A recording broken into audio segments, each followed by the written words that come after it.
And I hope to be able to share that difference with you at some point, if not starting tonight, maybe in some future classes. It's very important. It's very different. Because you might say that philosophy is speculation on what it is that makes everything to be what it is. That's one rather superficial understanding of philosophy, but that is what philosophy has largely become in the West.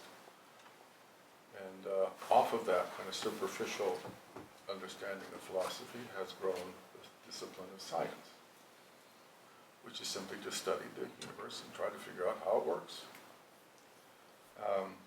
So it's mostly speculation, description when you're writing philosophy or science. But when you're doing real theology, you are becoming a witness to what is revealed in theology. It's like the first stage towards becoming an apostle, one being sent out by God to proclaim the mysteries of the church that are revealed in the study of theology. Because there's no speculation. You are using your reasoning. Without question, you are using your reasoning when you do theology. But you are using your reasoning in the service of a completely different starting point that in fact is not in this world. It's not of this world. So you are becoming a witness. And when you practice writing, even at this early initial stage, you're kind of preparing yourself for at least the possibility of becoming a more intelligent, more articulate witness to the proclamation of the gospel. So that when you find yourself in a situation where you are called upon to explain your faith, to defend it, whatever, having written or having practiced the writing, you might find that your witness is a bit more better than it would have been otherwise. And you just don't know who you're going to touch, or who the Holy Spirit is going to touch in the words that he gives you to say. That you'll be able to find because you will have practiced a little bit in the grammar of theology.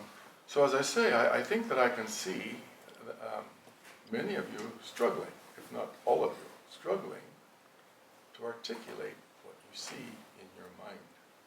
And I very much appreciate that. It tells me that you're thinking. It tells me that you're struggling, you're trying.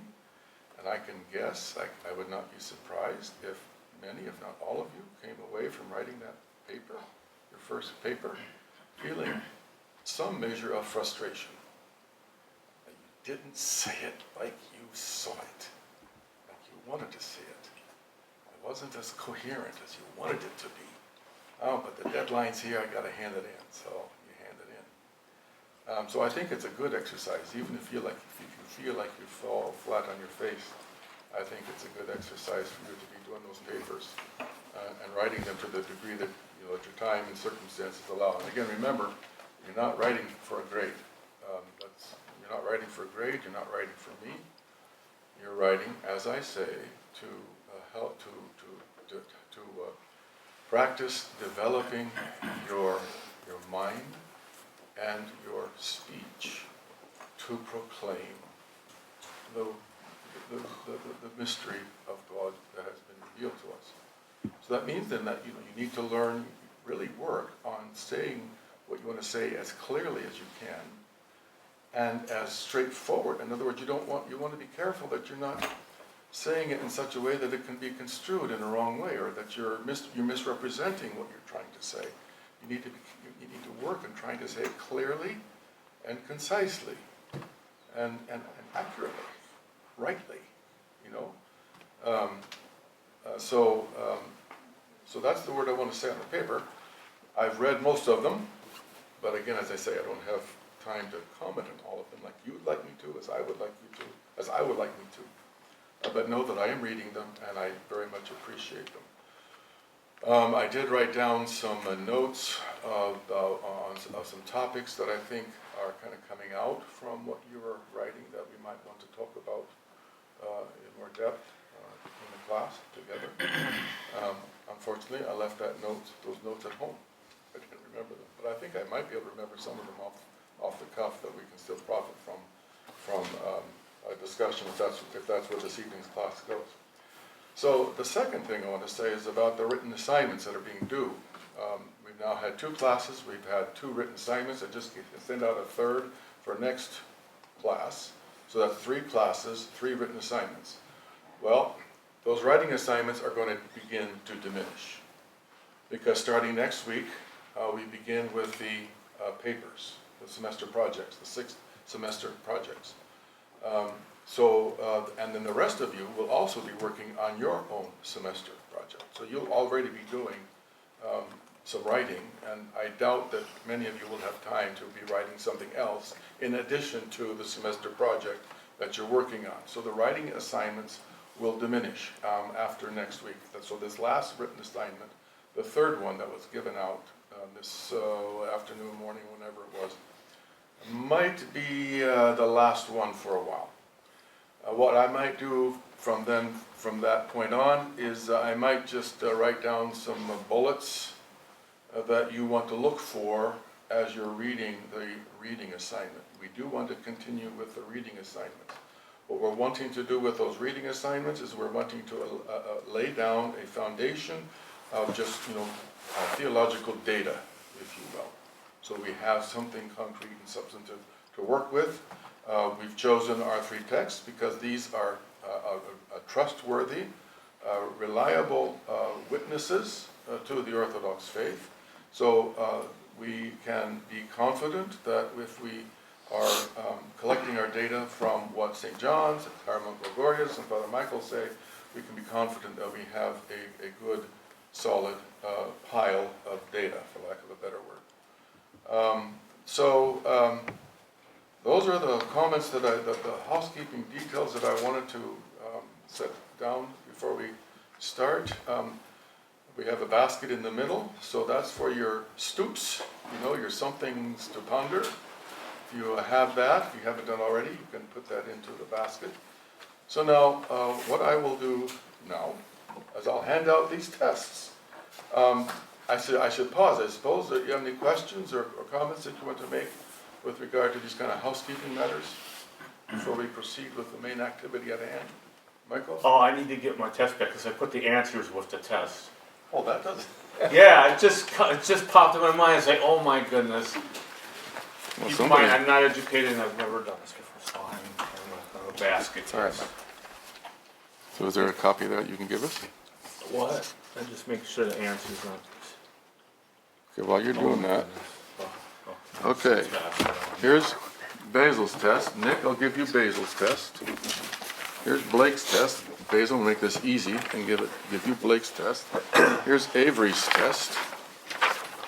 Avery wants to do mine. Does he? All right. Whenever you're ready. Here's 1, 2, and 3 at the bottom. If you can read, if you can't read it, just let me know. I'll tell you what. All right. I had pretty bad handwriting, so. All right. Yeah. Did you write it? Yeah.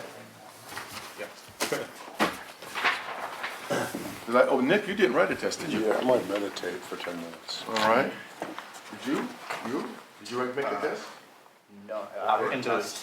You wrote a test, okay, so you get one. No, you wrote a test. Travis, you make a test. Okay, so here, I'm going to give you Travis's. Am I missing a test? Travis, you don't have a test, right? not yet. Did I give somebody a test that didn't make one? I didn't get one. Oh, I'm missing 2 tests then.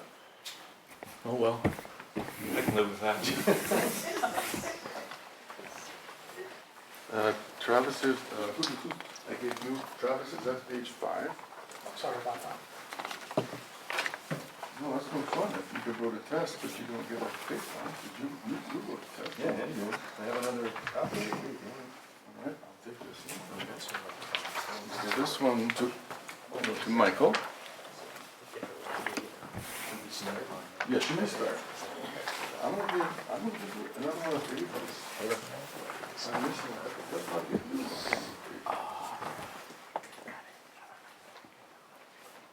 Is this open book? No, do your best. It'll take too long if it's open book. Father, last week you told us to put all the page numbers associated with the questions. Yeah. So that we can Oh, review you it did? later. So it's gonna be really hard to do my test if people can't refer. Okay, well then, you can use your book. I didn't put page numbers anyway, so I'm I didn't sorry. either. I didn't put page numbers. I thought There about are it. no page numbers. Sorry. So I got a few. Oh, here's Matthew's test. Okay, here's Tom's test. Tom, did you not get a test? No, I have a test here. All right. All right. Well, I have Basil's test. Yeah, that's fine. You're the only one with Basil's test. You have Avery's test? Yes. And who else has Avery's test? Matthew? Yeah. Take Matthew's test. Okay. Take Matthew's test first. Yeah, Matthew. Okay.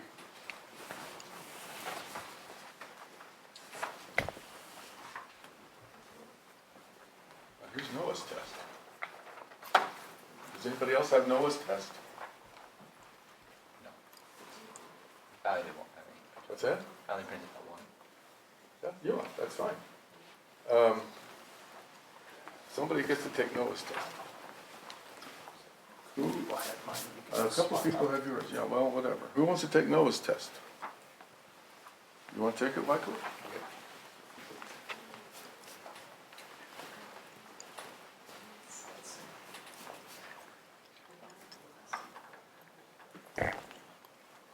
Now, those of you who are not taking a test, I do have some extra tests if you want to take one. You want to try it? Well, you have a choice. You can do Avery's or Paisios's. Avery?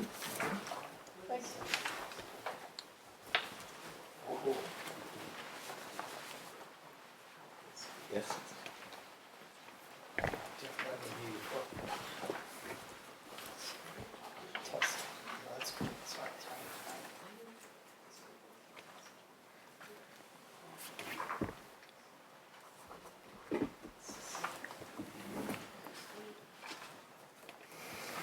I remember reading about all this stuff and I forgot it all.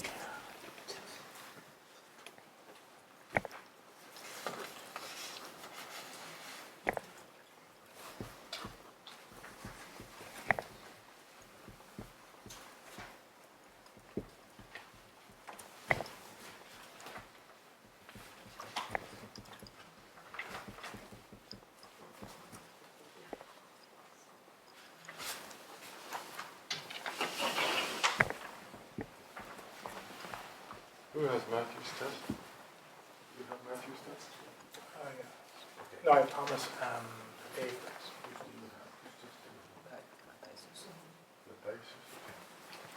Who has Matthew's test?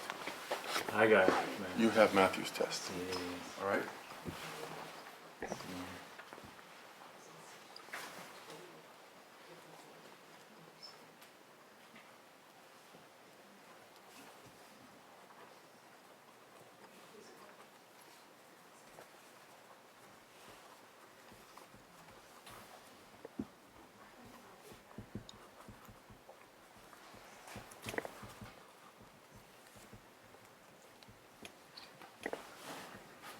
I'm just looking at one test. I think it's pretty good. Anybody else want to take a test that didn't do one? I'll try.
question on my test and I forgot the answer. Don't get your key out. Key out. The last one, question. Oh, I forgot what the answer was. Oh, don't you have the answers? Oh, yeah, I'm not supposed to, that's cheap. No, they do put in the book. You can look at your answer key. Oh, cool. You know that. Sure. Absolutely.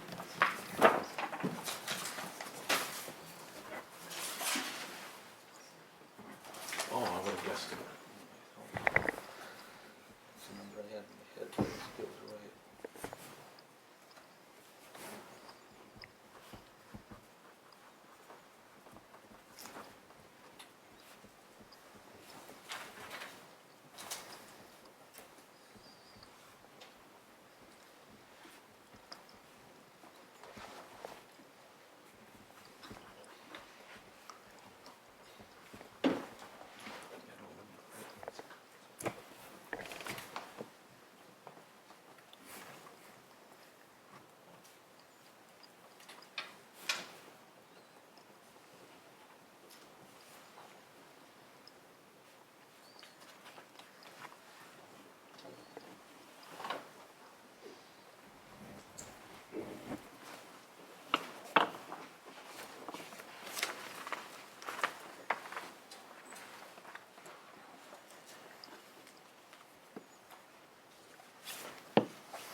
Professor Dunn, anybody else need, Matthew need more Yeah, I time? need a minute. Did you say I can open the book? There's a couple I cannot answer without opening the book. Oh, yeah. Okay. Yeah.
see if we can wrap it up here in a minute.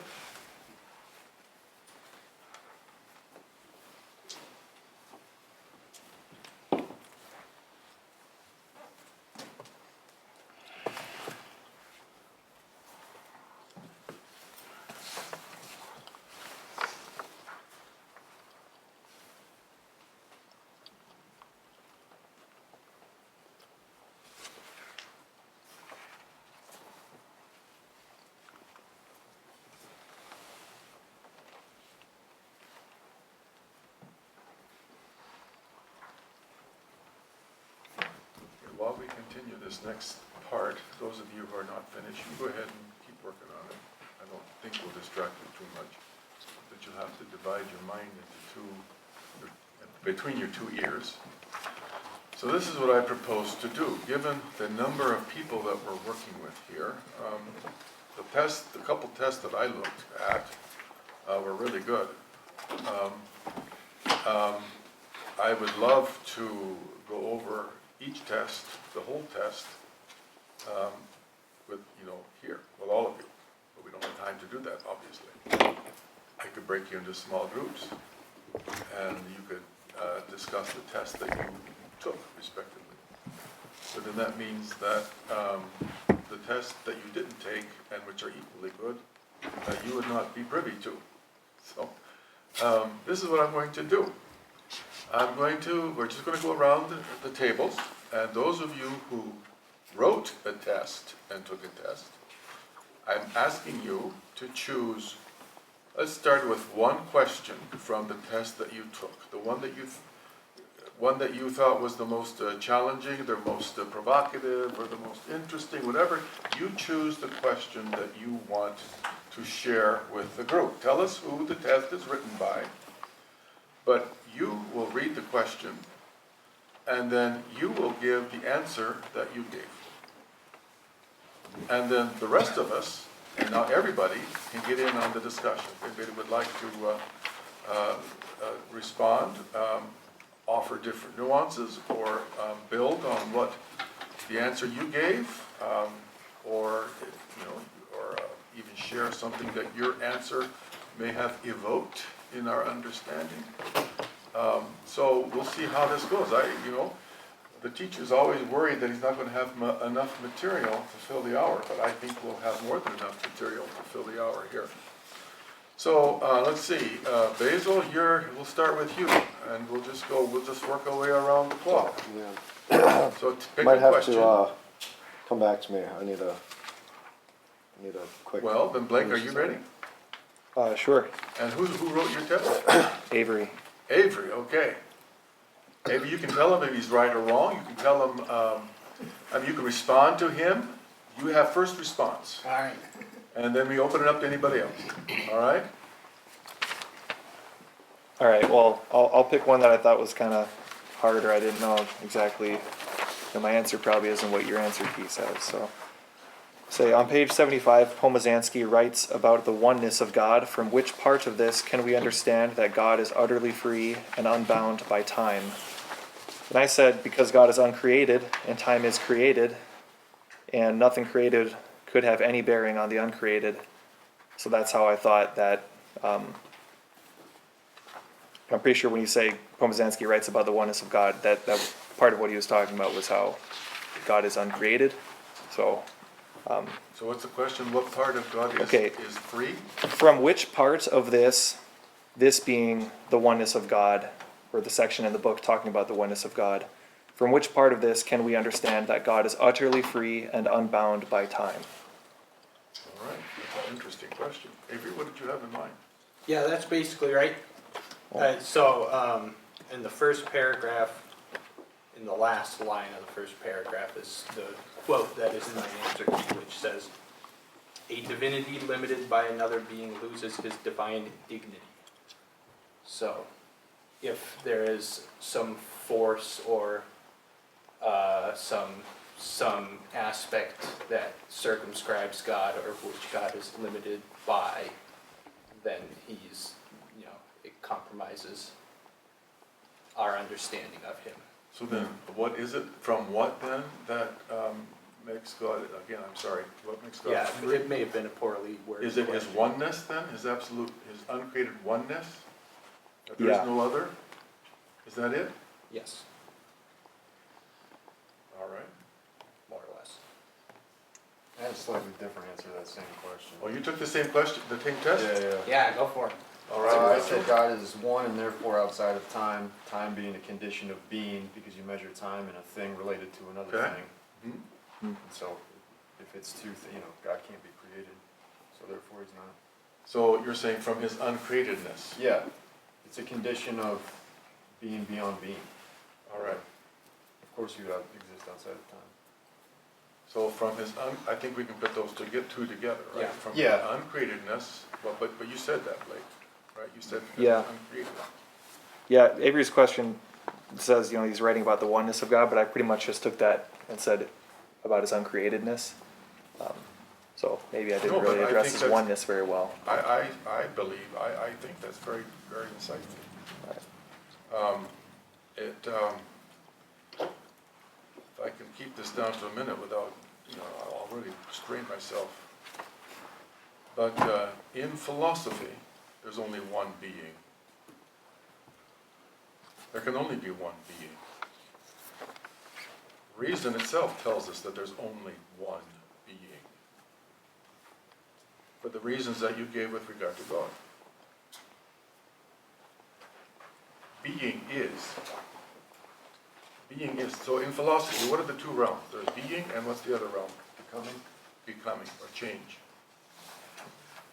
There can only be one being, because if you had two beings, well, what is it that makes both of them to be? You can't have two beings, you can only have one. I think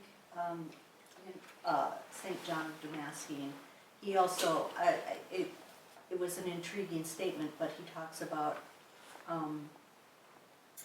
difference introduces strife. Yeah, are you saying St. John of Damascus? Mm-hmm. St. Gregory makes the same point. Yeah, I think that's very interesting. And for combination is the beginning of conflict, and conflict of separation, and separation of dissolution, and dissolution is altogether foreign to God. Yeah. Yeah, I was Yeah. gonna say, it'd be in competition. Yeah. They being yes, so there you Yeah, have because- the strife. Yeah.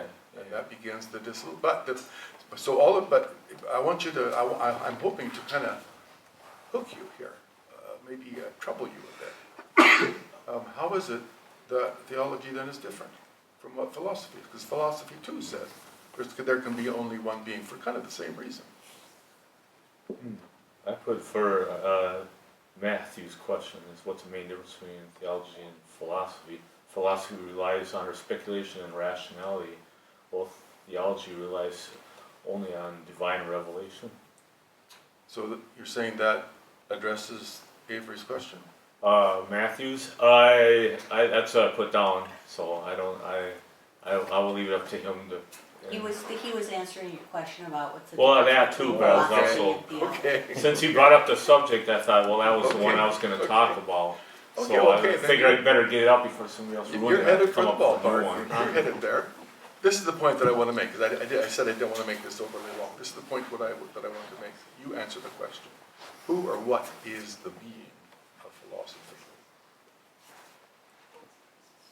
Or who is the one of philosophy? The All universe? things? Matthew? All things? Yes, Universe. yes. And you arrived at it by reason, you said. Yes, well, you can easily see that, Yeah. just from reason. But now here's the kicker. Is that being that philosophy sees created or uncreated? Created. It's created. No? Created? No. It is uncreated. Oh yeah, they believe the universe is eternal. Yes, the universe is Yeah. eternal. You're right. Yeah. Not only is it uncreated, but it is you. Yeah. You see, there can only be one being. There can only be Yeah. one Almost, how being. does that not boil down to solipsism? I'm sorry, maybe I confused you. In the eyes of philosophy, that being is uncreated. But that being is the one that all of us are. It's the one that makes the many to be what they are. And that is the beginning of the whole philosophical enterprise, at least in antiquity. As I say, philosophy in the West, some from the time, I don't know, Plotinus or whatever, let's say Iamblichus, the Middle Platonists, kind of went into the realm of the superficial. They lost the mystical, and it became science by and by. So in philosophy, that being is uncreated, and it is the same that you are. So what I'm saying is what I mean when I say that begins the whole philosophical enterprise, is that there was this exchange between the Far East and the West, so virtually all of the religious philosophical principles that you find in the Far East, you find in the West, and vice versa. There was a cross-pollination. So in the West or in the East, Brahman is you. Same thing in the West. Plato, Pythagoras. Aristotle's kind of a troubled kid. It seems like he had his own way, but in the end, he too got swallowed up into this mystical idea. Just a minute, I'm almost done here. It is the one that you are.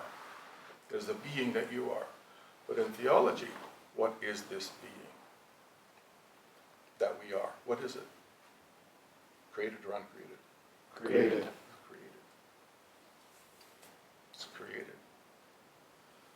In those terms, then, what is the being, from a theological perspective, what is the being, in fact, that philosophy is studying and identifies as being? What is that being? Is it in fact being? Is it in fact being, that which is and never changes? No. Why? Why? Because creation is subject to change. It's always changing. Well, yes, because the being that philosophy is studying came into being. It was created. That's just the beginning. That's just the beginning. I just want you to see that. So that's why we can say the same thing in theology, but means something completely different from philosophy. It's a completely different starting point. It's the difference between this world and the uncreated world, like St. Macarius would say. The world of the Christian is one thing. The world of the men of this world is another, and the difference between them is great. As the Venerable Monty Python would say, now for something completely different. All right. Let's go to Basil. We come back to you. Sure. Number 11, if a man lost, I might, do you mind if I slightly remove it? Go ahead, yeah. Sure. If a man is lost in a... Hang on, Basil. Go ahead. Yeah. I was just thinking that by your explanation, the philosophers are basically the people chained in Plato's cave who are looking at the shadows on the wall, which is obviously a metaphor created by a philosopher. But that's okay. I'm adapting it for my own uses. Thank you. To make a joke about it. No, I think there is something there. Because they're looking at the strictly material world and trying to And they think they aren't. suss out this, Yes. but you're really just looking at the echoes of the uncreated. Yes, and there's a deeper reason than that even. But you're on the right track. Thank you. Basil. So to go off the metaphor, not specifically his, but this question has to do with the metaphor. If a man lost in a scorching... I'm sorry, who wrote the question? The test? Blake. Blake did, did. okay. Yep. If a man lost in a scorching desert comes upon a spring of pure water, what will he do? What will he not do? Which I guess I forgot to answer that one. Now, what does this metaphor apply to? And I think this is kind of going back to the difference between like philosophy. But now, what and will he theology. not do? What was the answer to that? He'll not like try to fully understand like, well, where does it come from? I does it see. come from the He'll underground? Just drink it. He'll just drink Yeah, it. Okay. He's not basically. going to analyze it. Yes. He's going to take Yeah. a drink. And so I think I'm going to look a gift horse in the mouth. that's kind of more like some of the differences between like philosophy versus theology. And my understanding too is God kind of condescends to where we are and what we're capable of understanding. So I think this is related to, because Blake also had a question of like the was it anthropomorphizing of like Okay. God walks or he's Right. angry or Right. etc. That language isn't necessarily, that's to help us understand God a little bit more of what's going on. But it's not to be taken necessarily 100% literally, I guess. And so to me, when it comes back to like trying to understand things, I guess, more simply, I guess, then instead of going extremely detailed and having to know all the details of how everything works, say for example, like, Okay. yeah, so, I think that one of the things that Father Stephen DeYoung says many times on the Lord of Spirits podcast is you can't know what it's like to be a bat. You can't know what it's like to be a dog. You can't know what it's like to be a tree. The only thing you can know what it's to be like is a human. And so that's why that language gets used. Well, I would quibble with Father DeYoung. I'm sorry, I would quibble with him. That you think you can know what it's like to be a bat? I do. No, that's not his point. I think sounds like he's driving it towards knowledge of God. He's using those so there is this ancient principle in ancient philosophy, like is known by like. well, that has to do with the question that I put in there. Oh, yeah, I didn't put that one. So the image of God, that was one of my other things that I was pondering. I didn't know how to On the formulate question, it. the test that you took? No, that I was gonna put in there, but I couldn't figure out how to formulate it into a in question. answer to the question. To what she's talking about or to what you're talking about, right? Right. It's fundamental that we are made in the image and likeness of God. So You see, that, I'm not happy with that analogy, unless you misrepresented it, which is, I guess, is possible, but I wouldn't expect it, Cindy. I'm not happy with that. Okay. And again, I find myself wanting to emphasize the difference between philosophy and theology today. And I will be doing this for some time. If you're a philosopher and you say like is known by like, and you understand that the one you want to know is like you, what does that mean in terms of your relationship to the one that you want to know, that you want to be like? If the one you want to be like is, what do you have to be to know that like, to know that one you want to be like? similar, No, not similar. like, Exactly. You have to be that one. You understand? To be like the God of the philosophers is to be eternally. Because that's what you are. So you have to discover what you are. You are God inside. You know, Socrates in his, he just one of many. Talks about the God part in you. It's not even a part. Well, it is a part because it's not your whole being, but it's the part that you want to uncover, to discover who and what you really are. I am God. I like what it says in the Far East. It's much more clear. The disciple asks the student. Well, he asks the teacher. Teacher, what is Brahman? Notice, what is Brahman? And what does the teacher respond? That art thou. And what they will tell you in that religious system is that there's no transformation that takes place when you come to know God. Salvation, such as they would use the term, is simply coming to know that you are God. That's what it is to be saved. Now put that into a theological context. By theology, I mean Orthodox theology, where the only one who is uncreated is God. And even the being that makes this, even the one, that is what the many are, is created.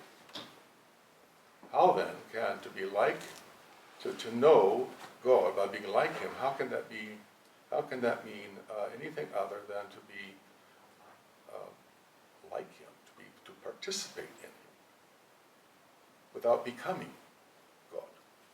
I mean, we say God became man that man might become God, but in our essence, in our being, we are created. God alone is uncreated. This is going to get us into the parts of God that can be known and cannot be known. And even, the different parts of God, his essence, his hypostases, the three persons, the energies, and the will, all of which are uncreated. How can we come to know God who is uncreated when we're created? How can we be like God when he's uncreated and we're created? By becoming participants, not in his essence, because he's uncreated. If I become one with his essence, I disappear. I might as well go up into the sun and try to be one with the sun. I'll just get burned up. So anyways, that's why I would quibble with that, Cindy. Okay. There's a profound theological teaching, I think, that has to do with our salvation, and it's not immaterial to me. All right. Anyway, let's go on. Michael. That's one thing about the philosophy thing. About you saying that in philosophy, we become the one. So we are the one. Yeah, we are the one. Doesn't that boil down to solipsism, basically, where I am God and everything here is just a creation in my head, basically? Well, Far East has... Even you, teacher, I just made you to say that I'm God because that's what I like to hear. Yes. There's the concept of what? Maya? Illusion? Just whatever I create, whatever I think, therefore I am.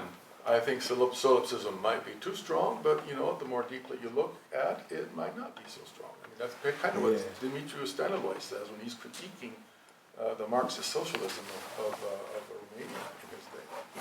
Well, it's fatalism, and you're basically the same as the grass or the trees, and you're just sort of on a railroad track, and everything in life, including all the decisions you make, is destined to happen. But you pick at it long enough, and you get to the existentialist philosophy, I think, therefore I am, or I'm just on a railroad track, and I don't have agency, and neither are particularly satisfying. And fate, or 2K, is a big concept in the East, in the Greek philosophy, and in the East. It was one of those pagan philosophical teachings that Christian theology had to attack and break. But I think it's snuck back in Calvin. All right, let's go to another one. Let's see, who's next? Michael, did you have a... No, I got mine wrong. I had the difference Well, read between... the question and we can talk about it. What's the main difference between I'm sorry, theology and who wrote the philosophy? test? Huh? Who wrote the test? Oh, I'm sorry, Matthew. Okay. It says, what's the main difference between theology and philosophy? I just put philosophy relies on irrationality and speculation, while theology relies on divine revelation. All right, well, you can see we're kind of getting into that, aren't we? What's the difference between theology and philosophy? That's actually the answer, more or less the answer I was looking for. It was Oh, okay. sources of knowledge. Yeah. Okay, well, let's use the word That's the starting same point. question. Okay, yeah. The starting points are different. Yeah. The starting points are different. I think somewhere in there, Pomazansky does make the comment that the starting point is the realm of belief. You better remember him saying that? I don't remember what page it was. You understand what he's saying? So, I mean, there's no such thing as an unbeliever. Right. There's no such thing as a person that's Everyone not... has faith. Everyone is a person of faith. Everyone. Because your whole reasoning process must start at a starting point in order to prove what you're trying to prove. But if you find yourself wanting to prove your starting point, obviously it's not your starting point, because you're using something else to prove your starting point. There's your starting point. So if you go back and you try to prove this starting point, oh, no, that's not your starting point either. You keep going back to find that starting point that you cannot prove, but it's what you assume for whatever reason. And we would call it belief. You could call it faith. And the Bible does use the word, or words like faith, to describe this belief in idols, for example. Put not your trust in princes and sons of men, in whom there is no salvation. But I think all of us would agree that when we use the word faith, we are thinking, we mean belief in God, in which our starting point is the mystery of God in Christ. you cannot prove. And why would you want to? Christ says, I am the truth, right? The truth proves the truth. So there's the true starting point. Then the whole question becomes, well, how then do I find the true starting point? All right, so my point being, Matthew, let's use starting point just for future reference when we get into this issue again. Because you're saying that the philosopher would have faith in knowledge existing or reason existing. You can't prove Whatever he chooses to be his starting point. That's what I meant for my answer. I didn't put faith, but the philosophy has faith in irrationality and speculation. And in theology, it has faith in science. So say that again, I'm sorry. Has faith in irrationality and speculation. It reminds me, there's this guy I used to listen to on YouTube. He called himself an apistivist. He said, I have faith in nothing. I do not believe in faith at all. I know things. Well, how would you answer? And then you ask him, well, where did the universe come from? And he talks about what he believes. There you go. And Avery, did you have a question? Who wrote your test? I have Michael's test. One here from Hieromonk Gregorios' book. According to the God-bearing fathers, a true theologian is, I believe the answer from the book was, one who has seen God. All right. So, I thought that was something that we could work out a little bit. All right. Do you have any further thoughts that you'd like to expand on that? No, not necessarily. Just open the floor. Yeah. Promise. Tom? Well, I mean, that quote is kind of interesting to me because I heard a similar one from, I think you said it was Evagrius, who says the true theologian is one who prays. Yes. So, Well, I think that's where. one who has seen God is one who prays, is what Okay. you're saying. But now, what do you have to do to see God? Have a pure heart.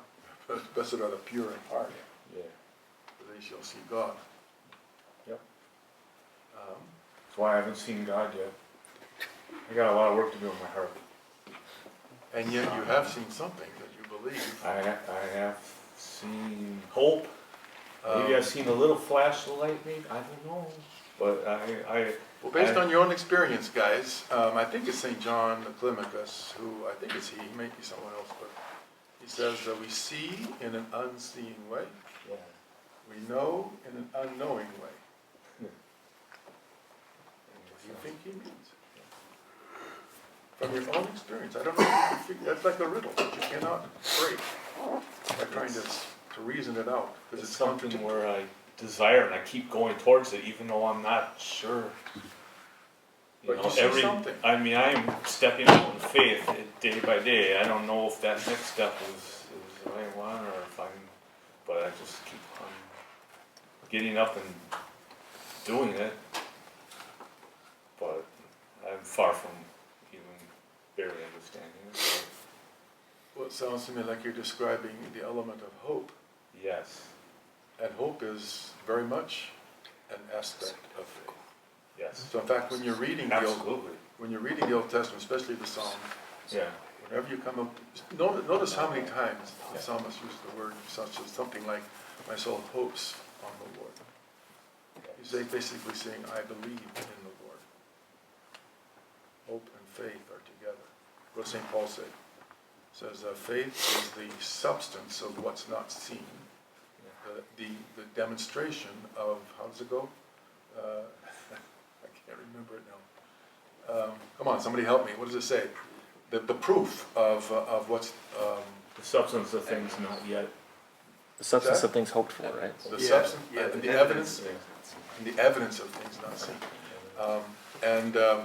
Remember, let's see, it was in the catechetical class we described faith. No, we did. St. Maximus, the confessor, describes faith. He's working off of Hebrews 11:1 there. The faith is the substance of what's hoped for, the evidence of things not seen. He's working off of that, and he says that faith is an undemonstrable knowledge. So faith is the starting point in Christ, and Christ proves himself. So I think we have seen God. I think every one of us here has seen God. in some degree, to the degree that our hearts are purified. Yeah, so I was gonna expand upon that then too, like, something that is important in the Orthodox faith, or in our church, of course, is like the icons. Okay. So us who are maybe still working to become pure in heart, who haven't seen God in the same way that, you know, the theologian has, we see all these representations and stories and images of people who have been shaped in the image and likeness of God. And so that gives us an understanding where we're at, builds that faith. So an icon is a picture, right? Yeah. It's a picture. A picture is drawn in wood and paint, the only icons there are. No, What are some other icons? the scriptures themselves. The scriptures themselves. Okay, I'm glad you said that, so we don't have to keep going on this one. That's the word. That's what I want to work with. So in the scriptures, you have the Old Testament, which is made up of words. Let's take the prophets. What are they telling us? What were their words all about? Is it about what they have seen? And you know what's interesting to me? I don't know if all of you have heard me share this, but both in the Hebrew and in the Greek, the verb that's used for when we say the word of the Lord came to such and such a prophet.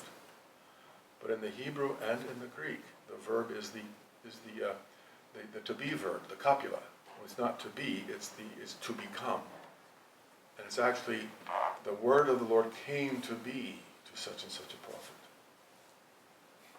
Which is to say that the word of the Lord was an event. It wasn't just an idea. And when the prophet saw the word, he saw the vision, he wrote, what is it? He writes what he saw on paper, in words. So then what is going to happen to you and me when we read the words of the prophet? What are we reading? An icon of the vision. Yes, we're reading a description of what the prophet saw. So that if we put our mind in the words of the prophet, we'll begin to see what the prophet saw. But the significance of the verb in my mind, the word of the Lord came to be to such and such a prophet. And oftentimes, and as I say, so it was an event. It wasn't a message, an intellectual message. It was an event, and it was always about something that's going to happen, right? To the degree that oftentimes the prophet had to act it out. He didn't just give a message. He had to act it out. So it was a concrete event. Well, guess what the verb is in John 1:14? It says the Word became flesh. The same verb. The Word came to be flesh. The Word that the prophet saw comes to us. Now we can see Him in the flesh. And then what does St. John say in his first epistle when he's describing their experience with the Lord? What does St. Peter say in his first epistle, the second epistle, where he's talking about their experience on the mountain? St. John, what our eyes have seen, what our ears have heard. So far he's talking like a prophet. But then what does he add? What our hands have touched. The word of life who was from the beginning. This we proclaim to you. So then where is that word? This is why I'm insisting that we have seen Christ. Where is this word that happened to the prophets, this word that became flesh? Where is it manifested to us? Was it you? I was looking at was it you, Travis? You asked in one of your questions, what is the church? Yeah. What is it? You answer your own question. What is it? The church is the body of Christ on earth and an organism. All right, it's the body of Christ. So where do we see Christ? In the church. In the church. In her icons. In her liturgical worship. All these are icons. We can smell Christ in the incense, the icon of the incense, the fragrance of incense. And the other people here. And we can, yes, I think so. In each one of us, we can see Christ. I can certainly see Christ in you. And I think that's one of the joys of us priests, is watching you come into the church and then watching you change before our eyes as you continue to come to the church. I mean, you change for the better. Christ is becoming incarnate in you. it's a real joy to watch. So we have seen Christ in an unseeing way. Because can you prove this to anybody who has not seen him? Why have you seen him? I've seen it Because working. through faith, I'll answer it for you, because through faith, Michael, you have submitted yourself to the church, you've embraced the church, you've received the church, and you're trying to do what the church tells you to do. Yeah. Your eyes are being opened in an unseen way, and now you're being able to see Christ to the degree that your soul is being purified, and it is being purified. Don't think that you're where you were way back. No, I know the changes. I know that. Right. I just- All right. Who's next? Matthew? And who wrote your test? Avery.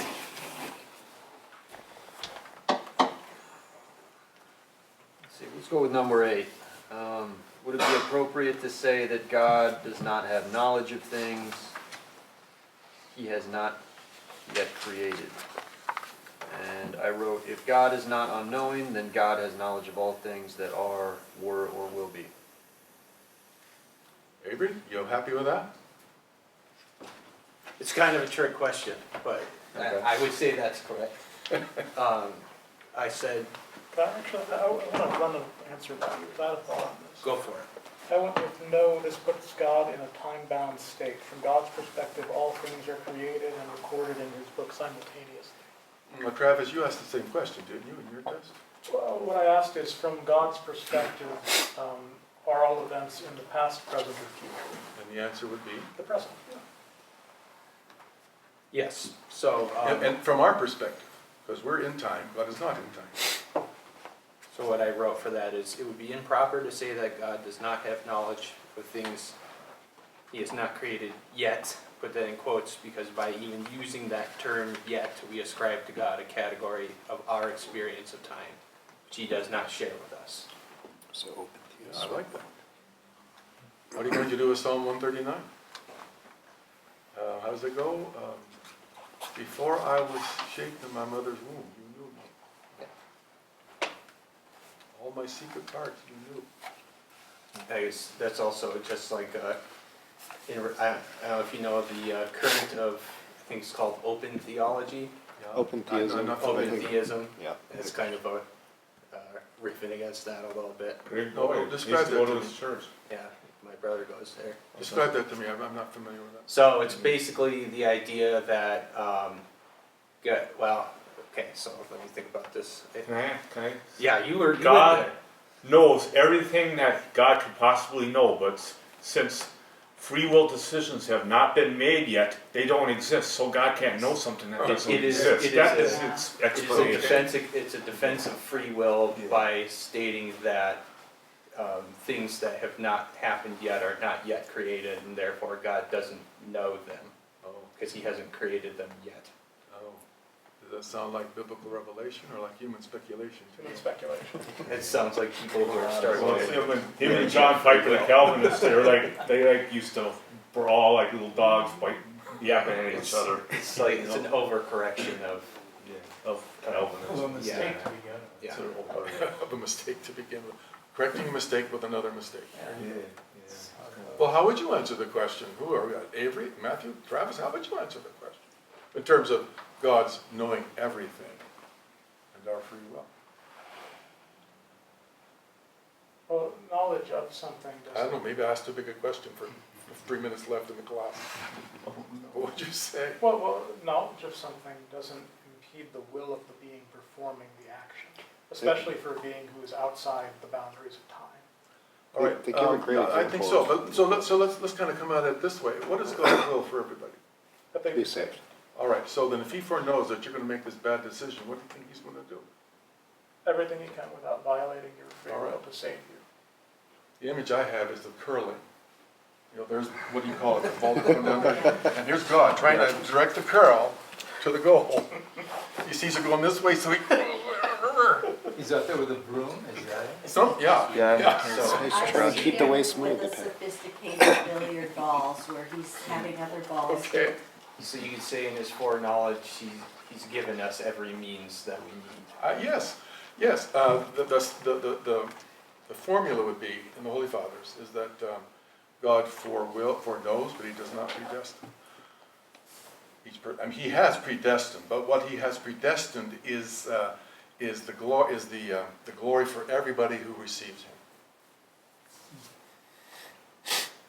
So what I'm going to receive as my inheritance, that's predestined. Whether or not I choose that, well, God knows if I'll choose it or not. I still get to choose it, but if he knows that I'm not going to choose it, he's going to do everything he can to, work it so that, and I think some of us here are testimonies to how God works in us, sometimes against what we think we're doing. Yeah. So then I would say then too, like, so someone on the other side of that might prompt, like, if he foreknows that you're not going to choose it, there's a sense of predestination in there, in the sense that, like, he created you in a state of having not chosen it, but then that it violates his being outside of time as soon as you do that, because where you end up coming to on that is you have to come to the acceptance that we can't understand God's experience of time. So somehow we affirm by divine revelation that that is true. He has that foreknowledge, and we still have the free will to make that choice. We can't understand that because we're not outside of time. The final point is that he wills our salvation. So that just makes the mystery even greater to me. He foreknew that he was going to be crucified on the cross. He knew who was going to reject him and who wasn't. And yet somehow he was able to work history such that he was still able to become incarnate and to save everybody who wants to be saved. You cannot stop me from choosing to be saved. To me, that just deepens the mystery. Yeah. But that's where it is a mystery. And even with that, the temporal nature of man gets smuggled in, because you said knew, when really it should be knows, because he's as much right now in this moment as he was at the time of his crucifixion, as he was at the time of the creation of the heavens and the earth, as he is, at the end of time. Like, even there, basically no matter how you look at this, you end up smuggling in the temporal, the part about time going forward. And if you really hold yourself to no, time doesn't go forward, all of these questions start to break down, and then I'm like, that's the essence of God, and I can't understand it. I think also it invites us to begin to think of time in a completely different way. Time is perhaps, there's a philosophical understanding of time, but then there's a theological understanding of time that again is something completely different. And I was just going to say that God knows the heart of man. He knows what's in our heart. And knowing what's in our heart, he knows how to call us so that we'll respond. But we're always free not to respond. And he knows that. Michael has a question. Yes, who? Michael? Wycliffe. Wycliffe. I was going to say, how about the idea that time doesn't exist? It's just It does exist. Oh no, it exists. No, I heard somebody somewhere saying it doesn't. The only reason it exists is because death exists. No. Right. No. So I don't know how that No. idea goes. He's wrong. He's Sorry, he's wrong. Okay. He's thinking of time in terms of philosophy or science, and not in terms No, of he was theology. saying it exists because of death. Because No. when you die, it doesn't exist. I'm sorry, anymore. that's a scientific, philosophical way of thinking. Oh, okay. So he's wrong in that sense. Yes. Oh. He's got to change his starting point in order to begin to understand the mystery of time. Goodness sakes, the church moves in time. I'm going to say that the liturgical rhythm of the church doesn't exist. That alone tells me that time exists, but we have to we have to learn what the mystery of time actually is. I'm reminded of something C.S. Lewis said. He said, in the sense, Peter denied Christ eternally, and he also was martyred for Christ eternally. Interesting. Because from God's perspective, it's always present to him. I don't know if I've ever C.S. Lewis there. Because when God forgives, he washes it all away. That'd be like you coming to confession and being burdened with the realization that what I confessed is still there. I hear what you're saying, yeah. Yeah? When you're baptized, it's a new creation. Everything's new creation. Every time you come to confession, it's the repetition of your baptism. Confession is the extension of your baptism into your everyday life. Does that mean that baptism and confession actually change time? No, they do not. Okay. They're expressions of what the time, mystery of time really is. I'm provoking you. I want you to start thinking, asking the question, well, then what is time? What is time? I don't expect you to answer that tonight or even next week, but I want you to start thinking about it. Michael? Is time a gift that God gives us for repentance? That's certainly one aspect of time. Yeah. Certainly. Because after we're dead, our time is up. Always been one. Yeah. Well, guys, it is time for us to close. So let's see. So next week, Noah, you going to be ready? Yeah. So Noah will be presenting next week, and I think I'll take these stoops here, and we might use them next week, if you don't mind. We haven't did our test. Oh yeah, and you know what? I want you to keep a copy of your test, but I also want a copy of your test. So if you want to either email it to me, or give me a hard type copy, one way or the other. Michael, you want this one back? Let's rise and No, let's, give it to yeah, you can give the test back to their Father. owners. Let's say a blessing and we'll. Michael. Father, truly this week to bless you, Theotokos, everlasting and pure, the mother of our God, more honorable than the cherubim, and more glorious beyond compare than the seraphim. Without corruption, thou gavest birth to God the Word. Through Theotokos we magnify thee. Christ is in our midst. He is, and ever shall be.